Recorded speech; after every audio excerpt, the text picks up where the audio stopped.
pernah bohong, terpercaya, punya integritas tinggi, mengaku sebagai utusan Tuhan, datang dengan kitab yang berisikan pengetahuan masa lampau, pengetahuan masa yang akan datang, bahkan isyarat-isyarat saintifik kan.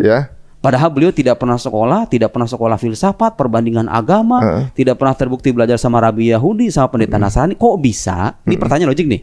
Nih, dari sini kita bisa melakukan reasoning. Kok bisa datang dengan sebuah kitab yang berisikan pengetahuan berlimpah ini? Oke, sekarang kita lihat juga, Quran ini ternyata berisikan tantangan dari dulu itu.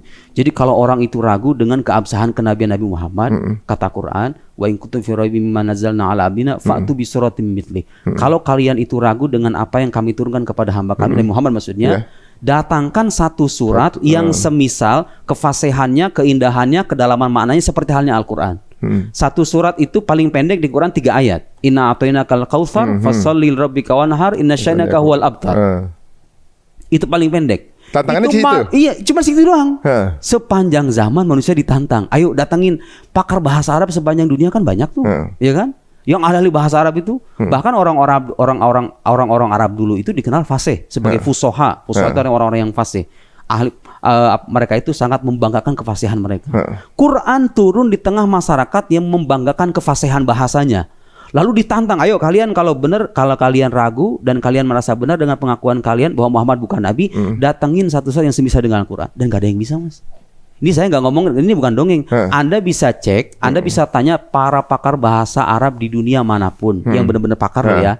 Ada nggak manusia yang pernah mendatangkan satu kitab yang semisal dengan Al-Quran? Itu nggak ada loh. Udah gitu berisikan pengetahuan berlimpah tadi itu. Kitabnya nggak bisa ditandingi sama makhluk. Kalau udah nggak bisa ditandingi sama makhluk, berisikan pengetahuan berlimpah, nabinya ummi, tidak membaca dan menulis, bukankah sangat logik untuk mengatakan, oh kalau gitu dari Tuhan dong? Kan Tuhan yang sudah kita buktikan ada. Soalnya nggak nyampe udah ditelusuri juga kan? Iya. Dan begini, oh itu mungkin aja dari Muhammad. Oh, Nabi Muhammad mengaku bukan karyanya kok. Di Quran, Nabi Muhammad diperintahkan untuk mengatakan bahwa apa yang dia terima itu adalah wahyu dari Allah. Qul innama ana basyarun mithlukum yuha ilayya. Katakanlah aku ini manusia seperti kalian, yuha, yang diwahyukan, diberi wahyu.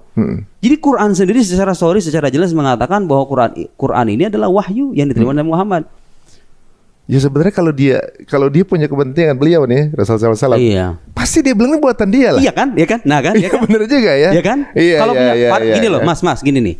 Andai kan saya punya punya buku bestseller dalam level internasional. Apa coba pentingnya saya menisbat, oh ini bukan karya saya, ini karya Mas Ari, penting nggak? Justru manusia itu kadang-kadang merasa pengen karyanya dilihat orang, ya kan? Ini karya saya nih. Karena kita udah punya effort waktu dan tenaga yang kita pakai untuk nulis. Ya kan kita butuh pengakuan kadang-kadang. Kadang-kadang kan. Coba Nabi Muhammad nggak punya loh. Butuh validasi gitu kan. Validasi kan. Ini loh gue gitu dengan kan. Jerih payah dia gitu.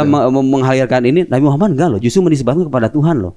Kepada Tuhan. Qul ma yakunu li an ubadilahu min tilqa'i nafsi in attabi'u illa ma yuha ilayya. Aku itu mengikuti apa yang diwahyukan kepadaku. Beliau itu enggak punya otoritas mengotak-ngatik Quran yang diturunkan kepadanya itu. Itu Quran mengatakan begitu. Ditambah ini pengakuan berasal dari orang jujur gitu loh. Itu loh masalahnya. Masukkan logika kita kan. Kalau begitu dari mana coba? Masa dari jin, dari setan? Orang jinnya juga dikutuk kok, kalau yang durhaka itu di Quran. Masa berasal dari jin? Bisa dari mana lagi kalau bukan dari Tuhan gitu loh. Ini contoh reasoning yang saya bilang logik tadi. Jadi jadi dasarnya logika. Jadi para teologi itu ketika mengatakan Nabi Muhammad Nabi itu membangun premis Nabi Muhammad itu mengaku sebagai Nabi dan datang dengan mukjizat. Mukjizat ini jangan dipahami hanya hal-hal yang bersifat indrawi saja ya. Memang mukjizat itu ada mukjizat indrawi, kayak Isra Mi'raj itu ya. Atau misalnya terbelahnya bulan, atau banyak kan mukjizat indrawi itu. Kalau Nabi Musa misalnya punya mukjizat membelah lautan.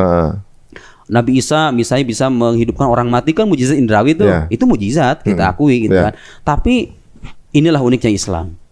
Allah itu tahu ini agama universal sampai hari kiamat. Dikasih mukjizat yang pembuktian itu secara rasional gitu loh. Karena bisa diuji sepanjang zaman. Benar masuk tuh. Sementara mukjizat Nabi terdahulu itu, karena Nabi terdahulu itu hanya diutus untuk kaum tertentu saja. Iya benar. Nabi Isa untuk Bani Israel nih. Ya sudah, mukjizatnya bersifat indrawi gitu. Kelihatan langsung sama orang Bani Israel ya kan.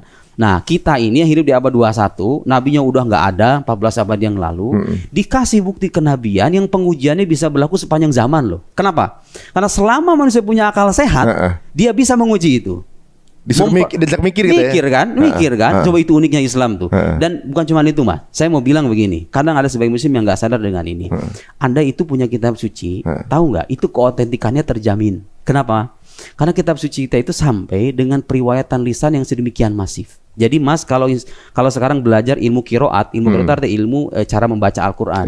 Itu bisa dipertanggungjawabkan. Bacaan ini saya terima dari fulan, fulan dari fulan, fulan dari fulan, fulan dari fulan. Bahkan cara bacanya pun diatur, tahu? Ada nasabnya ya. Bukan, ada tajwidnya. Apa ilmu tajwid. Ilmu tajwid. Jadi supaya orang nggak sembarangan baca Quran, itu diatur. Ada nggak, saya mau nanya, ada nggak kitab suci yang cara baca panjang pendek itu diatur? Ada nggak? Iya, cuma kita aja yang Islam aja masih berat gitu bacanya kan? Iya kan? Nah, jadi supaya bacaan ini tidak diselewengkan, sanadnya jelas. Sanad maksudnya. Sanad itu artinya mata rantai periwayatan. Mata rantai, ya benar. Nah, sampai ke sana, sampai kepada tabiin, sampai ke sahabat, sampai ke Nabi. Sampai ke Jibril katanya. Karena itu kita bisa yakin ini Quran yang kita terima sekarang itu persis sama dengan Quran diajarkan sama Nabi Muhammad. Dari mana kita bisa tahu? Dari periwayatan lisan yang sedemikian masif ini. Coba, kalau orang meriwayatkan dan periwayatan ini jalurnya banyak, apa kita masih ragu? Kayak kita dapat informasi dari berbagai sumber nih. Ini satu sumber mengatakan begini, sumber kedua juga mengatakan sama nih, ketiga juga sama. Kita yakin kan? Makanya kita bisa yakin Quran itu sepenuhnya otentik dan sama dengan apa yang diajarkan Nabi Muhammad, karena ada periwayatan lisan sedemikian masif itu. Namanya mutawatir bahasa Arabnya. Jadi Quran itu satu kitab suci yang diwakilkan secara mutawatir. Kenapa Allah itu mentakdirkan kitab suci yang semacam itu untuk umat Nabi Muhammad? Karena ini agama yang akan bertahan sampai hari kiamat. Jadi orang ketika nanya, ini kita benar dari Tuhan apa enggak? Lihat mata perantaiannya jelas loh. Bukti keilahiannya juga jelas loh. Nggak ada yang bisa menandingi loh tingkat kefasihannya. Sayangnya kita kan nggak paham bahasa Arab nih. Kalau kita disebutkan ayat Quran, kadang-kadang kita nggak, emang di mana indahnya sih? Ya Anda nggak belajar. Coba Anda tanya sama orang yang bertahun-tahun bertungkus lumus dengan kitab bahasa Arab. Quran itu luar biasa. Iya. Jadi satu-satunya kitab ya di dunia yang bukan cuma maknanya, tapi cara baca juga diatur. Maksudnya nggak ada gitu yang dan lain. Sekarang makna-maknanya itu Mas dijelaskan dengan kitab tafsir yang jumlahnya itu ya salam. Kalau kita lihat itu perpustakaan Islam, itu bertonton kitab tafsir itu. Jami'ul Bayan punya Tobari 23 jilid, Mafatihul Ghaib punya Ar-Razi 32 jilid, Tafsir Ibnu Katsir 8 jilid. Saya punya tafsir di Mesir karangan dari Mesir karangan Garin Syekh Al-Azhar 15 jilid, karangan Garin Syekh Al-Azhar yang sebelum sekarang. Syekh Said Tantowi namanya. 15 jilid. Kitab tafsir apalagi? Kitab tafsir banyak sekali. Itu ulama menjelaskan makna Al-Qur'an dari sisi syariatnya, dari sisi akhlaknya, dari sisi tasawufnya, dari berbagai sisi, dari sisi bahasanya. Ya, kitab tafsir dengan genre yang beragam itu. Coba, mungkin nggak itu karya? Itu kalau benar buatan Nabi Muhammad itu mungkin nggak sih kayak gitu? Makanya ya. Kan banyak yang bilang juga, bahkan mungkin udah dipercaya bahwa Quran ini satu-satunya buku yang dari Quran ini udah lahir jutaan buku. Iya.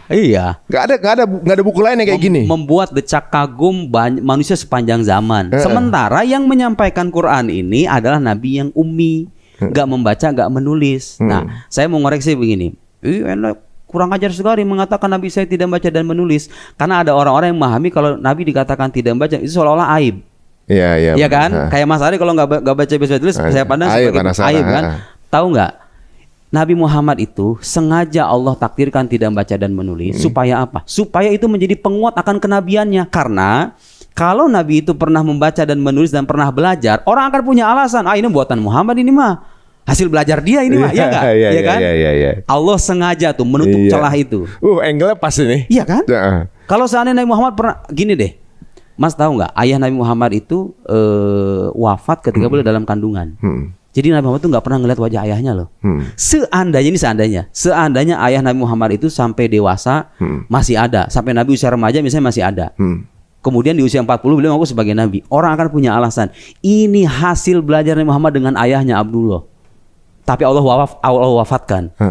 Jadi orang-orang terdekatnya itu wafat ketika beliau masih kecil loh. Ayahnya wafat beliau dalam keadaan kandungan, beliau masih dalam kandungan. Ibunya wafat ketika beliau masih kecil. Kakeknya juga sama. Pamannya yang bertahan tuh pamannya, tapi kan paman tuh kan garisnya agak jauh. Dan nggak ada celah juga bahwa Nabi Muhammad itu belajar sama Abu Thalib, kan Abu Thalib pamannya yang mengatur itu, yang mengasuh beliau itu ketika kakeknya wafat. Justru Abu Thalib itu gak mendeklarasikan keimanannya secara jelas kepada Nabi, ya kan? Tapi melindungi Nabi karena alasan kecintaan kekerabatan. Nah, jadi nggak ada fitnah juga tuh dari Abu Thalib. Soalnya ngasih iman gitu. Jadi orang nggak akan punya alasan ini Nabi Muhammad dapat ini dari hasil belajar dengan ini. Nggak ada loh. Ayahnya nggak ada, ibunya nggak ada. Jadi keumian atau ketidakmembacaan dan menulis itu bukan aib bagi Nabi. Itu justru kemuliaan dan kesempurnaan.